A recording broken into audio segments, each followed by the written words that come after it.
हा माझ्यासाठी खूप अभिमानाचा क्षण आहे। मला खूप अभिमान वाटत आहे माझा आणि माझ्या वडिलांचा। या प्रवासामध्ये माझे आई वडील माझे काका माझ्यासोबतच होते।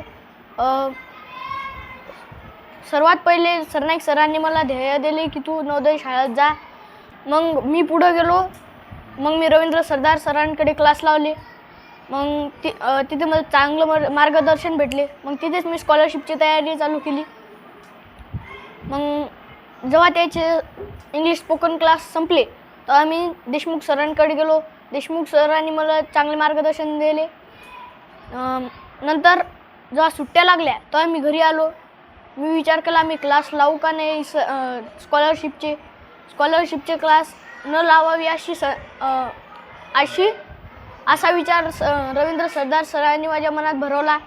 मग मी स्कॉलरशिपचे क्लास न लावता घरी अभ्यास केला आणि आता स्कॉलरशिपचा रिझल्ट लागण्याचा बाकी आहे, पण नवोदयचा रिझल्ट लागलेला आहे।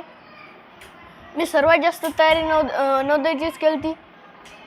आणि जेव्हा पेपर द्यायचा क्षण आला तेव्हा मला वाटत होतं पेपर खूप अवघड असणार, पण जेव्हा सोडवायला सुरुवात केली तेव्हा खूप सोपा वाटला।